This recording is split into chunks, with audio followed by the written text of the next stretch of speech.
Hello and welcome dear students.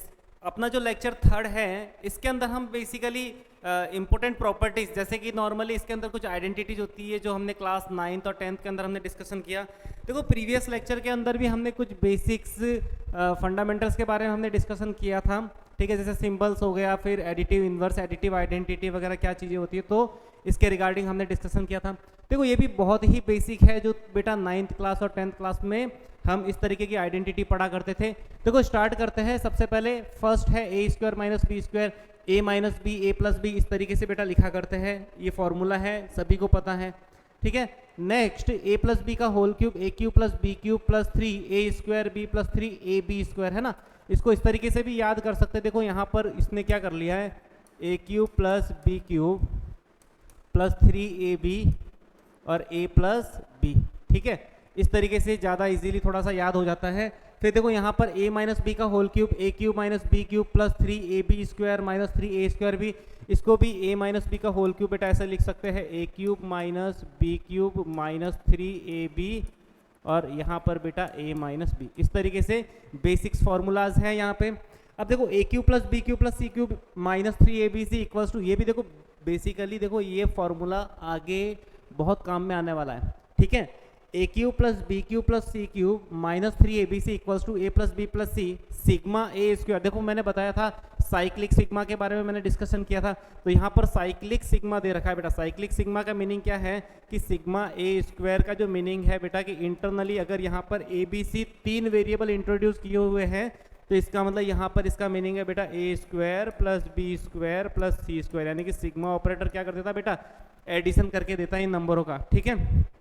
अब देखो यहाँ पर ये सी स्क्वायर, फिर यहाँ पे देखो आगे लिखा हुआ बेटा सिग्मा ए बी, तो सिग्मा ए बी लिखा हुआ तो इसका मतलब ये भी साइक्लिक फॉर्म में ऐड करेगा, a b plus b c plus a c, तो ये भी साइक्लिक फॉर्म में क्या करेगा, ऐड करके रखेगा। तो यहाँ पर हम इस तरीके से साइक्लिक ऑर्डर के अंदर बेटा सिग्मा यूज कर सकते हैं, ये प्रॉपर्टीज हमने पढ़ी है। फिर देखो इसके अंदर भी एक और कंडीशन होती है कि अगर a B c a plus b plus c अगर 0 कर दे, तो जैसे ही बेटा a plus b plus c कक्षा 10वीं में पढ़ा है ना, कि अगर इसको 0 करोगे तो a cube plus B cube plus c cube equals to बेटा 3 ए बी सी के इक्वल जो हमें वैल्यू मिलेगी। क्लियर, यहाँ तक तो मुझे नहीं लगता कि कोई डाउट होगा। देखो आगे बढ़ते हैं इसके अंदर, ठीक है। इसके अंदर नेक्स्ट देखो यहाँ पर वापस जो ऐसा कुछ दे रखा है, अब फॉर्मूला है ए क्यूब प्लस बी क्यूब, तो a cube plus B cube का मीनिंग क्या हुआ बेटा, a plus b a square plus B square minus a b, यहाँ पर प्लस होता है तो यहाँ पर क्या आ जाता है बेटा, माइनस आ जाता है, ठीक है। फिर नेक्स्ट है ए क्यूब माइनस बी क्यूब, तो a cube minus B cube में बस ए स्क्वायर प्लस बी स्क्वायर यहाँ पर प्लस आ जाता है, बाकी दोनों में सेम है ना। A cube minus B cube तो ए माइनस बी, फिर a square plus B square, minus की जगह बेटा यहाँ पर प्लस आ जाएगा। तो इन दोनों फॉर्मूलों को हम याद रख सकते हैं। तो ये दोनों डिफरेंट हो गए प्रीवियस से। प्रीवियस में क्या था, ए प्लस बी का होल क्यूब था, तो उस तरीके से बेटा ये फॉर्मूले याद कर सकते हैं। फिर यहाँ पर देखो a square plus B square plus c square minus a b minus b c minus c, ये बेटा बहुत ही इंपॉर्टेंट प्रॉपर्टी है ना, ये बहुत ही इंपॉर्टेंट है, इसको हमें याद रखना। मैं यहाँ पे 2-3 स्टार लगा देता हूँ। इसका मीनिंग है कि a square plus B square plus c square minus a b minus b c minus c a को एज अ कंप्लीट क्वांटिटी ये जो है ग्रेटर देन इक्वल्स टू 0 की फॉर्म में रिप्रेजेंट कर सकते हैं। देखो बेटा स्क्वायर वाली क्वांटिटी है और स्क्वायर कभी भी नेगेटिव आंसर नहीं देता, मैक्सिमम ये आंसर बेटा 0 दे सकता है। और 0 भी कब देगा, देखो यहाँ पर भी एक चीज अच्छे से समझना, स्क्वायर वाली क्वांटिटी प्लस स्क्वायर वाली क्वांटिटी प्लस स्क्वायर वाली क्वांटिटी, यानी कि तीनों क्वांटिटी बेटा ग्रेटर देन इक्वल्स टू 0, ये भी ग्रेटर देन इक्वल्स टू 0, ये भी ग्रेटर देन इक्वल्स टू 0 और बेटा ये भी क्या है, ग्रेटर देन इक्वल्स टू 0। और इसका कंप्लीट आंसर क्या आ रहा है, ग्रेटर देन इक्वल्स टू 0। तो तीनों क्वांटिटी जो already greater than equals to 0 है, 0 और 0 से बड़ी है, और इन तीनों का जो कंबाइन आंसर भी बेटा ग्रेटर देन इक्वल्स टू 0 ही आ रहा है। इसका मतलब क्या हुआ कि ये इक्वालिटी तभी होल्ड करेगा, 0 तभी होगा जब क्या होगा बेटा, साइमल्टेनियसली तीनों के तीनों क्या हो, 0। तो ये 0 कब होगा, जब a इक्वल्स टू बी, ये 0 कब होगा, जब b इक्वल्स टू सी, और ये 0 कब होगा, जब c इक्वल्स टू a। इस तरीके से क्या कर सकते हैं, हम इसको याद रख सकते हैं। ये इसी देखो इसको इतना लिखने का रीजन भी यही है कि इसको हम कहीं ना कहीं मैथ्स के अंदर ऐसे बहुत सारे ट्रिग्नोमेट्री के अंदर एक्सप्रेशन बनेंगे कि जहाँ पर इतनी बड़ी टर्म्स बनेगी, इसको पॉजिटिव प्रूफ करने के लिए हम क्या करेंगे, इसकी जगह बेटा ये यूज करेंगे, ठीक है। अगर मैं इसको इक्वेशन नंबर 1 दूं तो प्रीवियस जो फॉर्मूला था बेटा, प्रीवियस जो फॉर्मूला उसमें देखो a square plus B square plus c square minus a b minus b c और माइनस सी ए। इस ब्रैकेट की जगह अगर मैं इस ऊपर वाली वैल्यू को नीचे चिपका दूं तो यहाँ पर क्या मिलेगा, ए प्लस बी प्लस सी। तो ये ऐसे कैसे है बेटा, और बस ये जो क्वांटिटी है यहाँ से लगा करके यहाँ तक, इस एक्सप्रेशन की जगह मैंने 1/2 ऑफ दिस ये पूरा लिख दिया। तो ये 1/2 तो आगे आ गया और ये कंप्लीट क्वांटिटी को मैंने इस तरीके से लिख दिया। ठीक है, तो इसका मतलब ये फॉर्मूला देखो 10वीं के अंदर जो 9 10th में पढ़े हैं उसके अंदर एक्स्ट्रा क्या क्या चीज़ें हैं वो मैं तुम्हें बता रहा हूँ। इस बेसिक मैथमेटिक्स है ना, बेसिक लेक्चर का मीनिंग ही यही है कि कुछ चीज़ें बेटा हमें याद रखनी पड़ेगी कि किस तरीके से हम इस पैटर्न के क्वेश्चनों को कर पाएंगे। अच्छा, ऐसा एक्सप्रेशन बने तो हम किस तरीके से इसको इवेल्यूट करके हमें वहाँ पर टाइम वेस्ट ना करना पड़े, एज अ फॉर्मूला याद करके उसको वहाँ पर प्लेस कर देंगे। कोई डाउट यहाँ तक? ठीक है, चलो नेक्स्ट देखो इसके अंदर।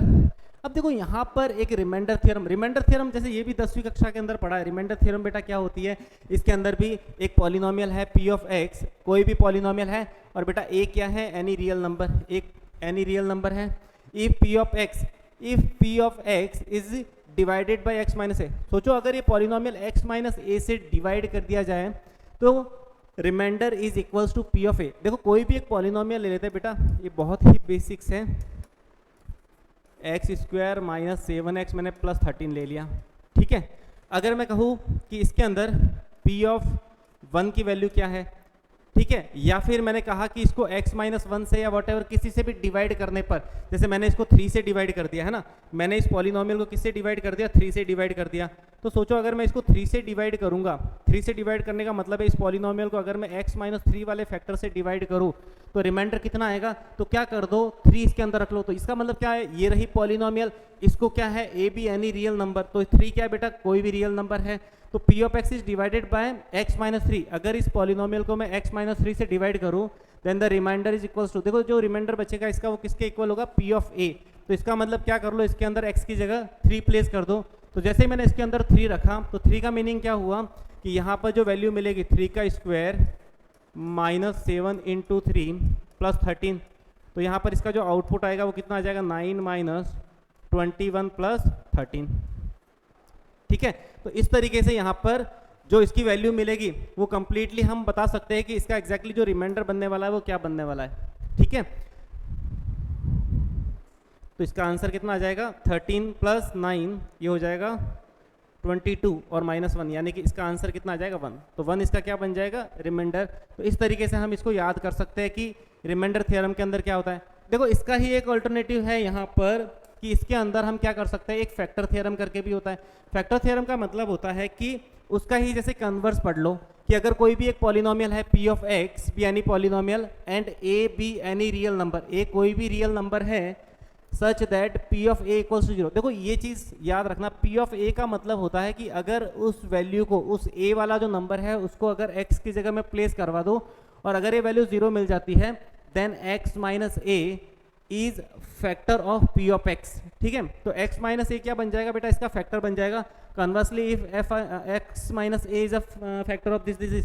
देखो यहाँ पर भी इसका कन्वर्स भी ट्रू है कि अगर एक पॉलिनोमियल को x माइनस a से डिवाइड करे और क्या मिल जाता है बेटा, रिमाइंडर अगर 0 मिल जाता है, तो इसका मतलब क्या हुआ कि जो भी हमने जो वैल्यू काउंट की है a, तो x माइनस a क्या बन जाएगा, उसका एक फैक्टर बन जाएगा। बहुत ही ईजी, जैसे कि अभी प्रीवियस क्वेश्चन भी ले लेते हैं, p of x equals to x square minus 7x plus 12 ले लेते हैं।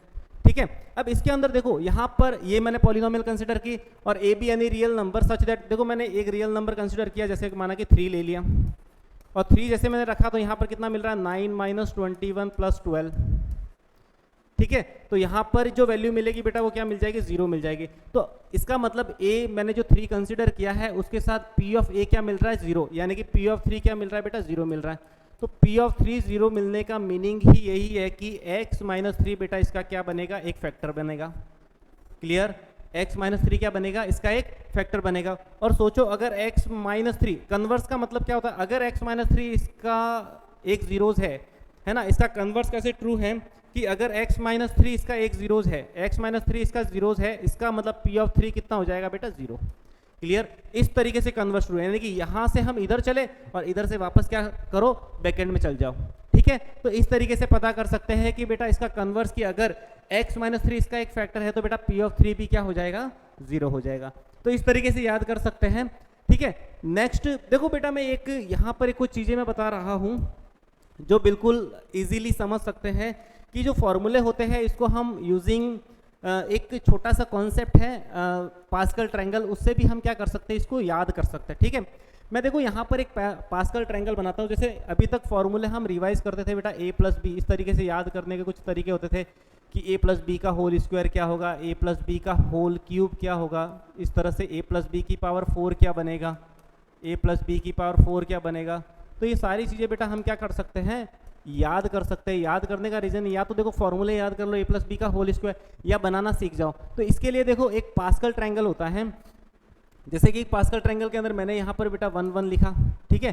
फिर मैं क्या कर दूँ, इनको ऐड कर दूँ, 1 1 जैसे ही मैंने लिखा फिर मैं क्या कर दूँ, इनको ऐड कर दूँ, तो 1 और 1 इनको ऐड किया तो यहाँ पर क्या मिला 2। फिर आजू बाजू में वापस में क्या लिख दूँ, 1 1 लिख दूँ, वापस में क्या कर दूँ, यहाँ पर ऐड कर दूँ, तो यहाँ पर कितना मिल जाएगा 3। फिर वापस यहाँ पर ऐड करूँ मैं 3, फिर आजू बाजू में मैंने वापस 1 1 लिख दिया, वापस में यहाँ पर ऐड करूँ, वापस यहाँ पर ऐड कर दूँ, वापस यहाँ पर ऐड कर दूँ, ठीक है। यहाँ पर कितना मिल जाएगा, 3 और 1 4, और यहाँ पर कितना मिल जाएगा 6 मिल जाएगा, और यहाँ पे 4, फिर वापस 1 और 1, है ना। इस तरीके से ये पास्कल ट्रायंगल कंप्लीटली चलता रहता है ना। यहाँ पर इस तरीके से ये वैल्यू ऐड करके देता है, तो यहाँ से इसको बनाने का मीनिंग ही है कि यहाँ से बेटा यहाँ से चलता रहेगा, कंप्लीटली चलता रहेगा, ये कभी भी ख़त्म नहीं होगा, इस तरीके से चलता रहता है, ठीक है। तो इसका मीनिंग क्या हुआ, देखो यहाँ पर ये होती है इसकी पावर, ठीक है, ये पावर होती है। तो बेटा अगर पावर 2 होती है, अगर पावर 2 होती है, अगर p बेटा 2 होता है, तो इसका मतलब जो कोफिशिएंट बनेगा वो क्या बनेगा, 1 2 1। तो इस तरीके से याद रख लो। अच्छा, कोफिशिएंट बनेगा 1 2 और 1, 1 2 1। तो अगर p 3 होता है तो इसका मतलब पावर अगर 3 होती है तो बेटा क्या बनेगा, कोफिशिएंट क्या बनेगा, कोफिशिएंट बनेगा 1 3 3 1। इसका मतलब क्या बन जाएगा, यहाँ पर 1 3 3 और 1, इस तरीके से, ठीक है। तो इसका मीनिंग क्या हुआ, देखो यहाँ पर कि सबसे पहले a प्लस बी का होल स्क्वायर, तो a को मैक्सिमम पावर दो, a को मैक्सिमम पावर दी, तो यहाँ पर क्या हुआ बेटा, a को maximum power the a square, ठीक है। फिर क्या करो, a की पावर को कम कर दो, है ना, a की पावर को कम कर दो, तो a स्क्वायर था, a को 1 कम कर दिया, a इसको 1 और कम कर दिया, तो बेटा यहाँ पर क्या बन जाएगा, 1 की पावर 0, 1 की पावर 0, 1 है ही अपने आप में, ठीक है। फिर क्या करो, जैसे जैसे जहाँ जहाँ पर देखो, यहाँ पर इनिशियली जब a को मैक्सिमम पावर दी तब यहाँ b 0 था, सोचो, फिर b 0 था, तो जैसे जैसे a डिक्रीज हो रहा है वैसे वैसे बेटा क्या हो जाएगा, b इंक्रीज हो जाएगा। तो यहाँ पर a 1 था, यानी 1 गिर गया तो बेटा 1 b बढ़ गया, यहाँ पर दोनों a गिर गए तो यहाँ पर 2 b बढ़ गए। तो इसका मतलब ऑटोमेटिक देखो a square plus 2ab plus b square वाला फॉर्मूला बन गया, समझ में आया। तो a प्लस बी का whole square, a square plus 2ab plus B square, clear. इसी तरह से a प्लस बी का होल क्यूब, सबसे पहले मैक्सिमम पावर दे दो 1 को, तो 1 इंटू ए क्यूब, तो यहाँ पर डायरेक्टली मैं a क्यूब ही लिख देता हूँ, है ना। तो बेटा यहाँ पर मिला a क्यूब, a की 1 पावर गिरा दी हमने, ठीक है, मैक्सिमम पावर दी, फिर इसको 1 कम कर दिया तो a स्क्वायर हो गया, इसको 1 और कम कर दिया तो यहाँ पर बेटा क्या हो गया, a हो गया, और फिर लास्ट में a गिर ही गया तो a की पावर 0 यानी कि 1 मिल गया, ठीक है। चलो फिर यहाँ पर देखो क्या बनने वाला है, a क्यूब था तो यहाँ पर b 0 था, फिर देखो यहाँ पर a स्क्वायर हुआ तो यहाँ पर 1 b बढ़ जाएगा, क्योंकि ध्यान रखना बेटा जो डिग्री है 2 वो तो हमेशा हर एक टर्म्स के अंदर, फर्स्ट टर्म हो, सेकंड टर्म हो, थर्ड टर्म हो, सबके अंदर डिग्री हमेशा सेम रहनी चाहिए, डिग्री के अंदर हमें छेड़छाड़ नहीं करनी है, ठीक है। तो ये वाली वैल्यू बिल्कुल क्लियर है। तो a cube plus 3a square b, और यहाँ पर देखो a स्क्वायर है तो a, तो इसका मतलब पावर को 3 मैनेज करने के लिए यहाँ पर b स्क्वायर होना पड़ेगा, और लास्ट में देखो यहाँ पर बेटा a कंप्लीटली खत्म ही हो गया, तो यहाँ पर आ जाएगा अपना b क्यूब, यहाँ पर जो वैल्यू आ जाएगी वो कितनी आ जाएगी, b क्यूब, ठीक है। तो a प्लस बी का होल क्यूब क्या बन गया, a cube plus 3a square b plus बीच में plus 3ab square plus b cube. तो इस तरीके से हम पास्कल ट्रायंगल को यूज करके इस तरीके से बेसिक फॉर्मूले हम रिवाइज कर सकते हैं। इसी तरह से यहाँ पर भी बेटा देखो मैक्सिमम पावर क्या बनेगी, a4, फिर क्या बनेगी, a कम कर दिया तो a क्यूब बन गया, ठीक है। फिर क्या कर दिया, a क्यूब 1 कम कर दिया, यहाँ पर वापस a स्क्वायर कर दिया, a स्क्वायर के साथ साथ a कर दिया, और फिर बेटा a की पावर 0, ठीक है।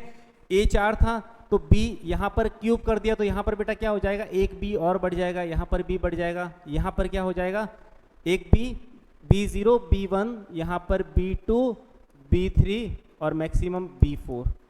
इस तरीके से याद कर सकते हैं इसको, है ना, b4। इस तरीके से हमने क्या कर दिया, इसको मैक्सिमम पावर प्रोवाइड कर दी। अब बात आती है कोफिशिएंट की। कोफिशिएंट क्या बनने वाले, 1 3 3 4, ये तो इसके लिए बन गए 3 के लिए। 4 के लिए क्या बनेगा बेटा, 1 4 6 4 1, यानी कि 1 4 है ना, यहाँ पर बन जाएगा 6 और यहाँ पर बन जाएगा 4 और यहाँ पर 1 ऑलरेडी है ये, तो ये बन गया a प्लस बी की पावर 4। यानी कि हमें फॉर्मूले याद करने की जरूरत नहीं है बेटा, पास्कल ट्रायंगल से क्या कर दो, एक एक पावर को रिड्यूस करते जाओ और अगले वाले फंक्शंस की पावर को क्या करते जाओ, इंक्रीज करते जाओ। तो इस तरीके से हम क्या कर सकते हैं यूजिंग पास्कल ट्रायंगल। ये ओनली फॉर कोफिशिएंट बताता है, जो भी टर्म्स दे रखी होती है ना उसका कोफिशिएंट बताता है ये वाला कोफिशिएंट, ठीक है। और ये वाली चीज़ें हम और डिटेल में 11th क्लास के अंदर पढ़ेंगे बेटा, जहाँ पर अपना चैप्टर है बाइनोमियल। बाइनोमियल के अंदर हम यही पढ़ेंगे कि a प्लस बी की पावर, जब इस तरह की प्रॉब्लम्स आई तो यहाँ पर सॉल्व होते होते बेटा a प्लस बी, किसी ने कह दिया कि a प्लस बी की पावर n क्या बनने वाला है, तो a प्लस बी की पावर n वाली जो प्रॉब्लम है, यानी कि 10th से बढ़ते बढ़ते सेकेंड डिग्री तक याद था, थर्ड डिग्री तक याद, फोर्थ तक याद कर रहे थे, 5th 6 7 8 9 10, तो इस तरह की प्रॉब्लम को रिमूव करने के लिए फिर हमें कहीं ना कहीं से तो फॉर्मूले की जरूरत पड़ी कि अगर इस तरीके से हमें एक्सप्रेशन को सॉल्व करना है तो हम किस तरीके से करेंगे, ठीक है। तो इसके लिए इस पावर को सॉल्व करने के लिए हम बाइनोमियल करके अपना चैप्टर है वो 11th क्लास के अंदर डिस्कशन करते हैं इसका, है ना। तो बाइनोमियल के अंदर अब देखो नेक्स्ट हम इसके अंदर नेक्स्ट अपना जो टॉपिक है बेटा क्वाड्रेटिक इक्वेशन, ठीक है। तो जो क्वाड्रेटिक इक्वेशन वाला जो पोर्शन है उसको हम अपने अगले लेक्चर के अंदर इसको आगे कंटिन्यू करेंगे, जिसके अंदर में बेसिक्स रूट्स के बारे में और फिर इसके कुछ एक क्वाड्रेटिक के बेसिक ग्राफ के बारे में बेटा डिस्कशन करेंगे, ठीक है। तो आज के लिए इतना काफ़ी, thank you so much and have a nice day.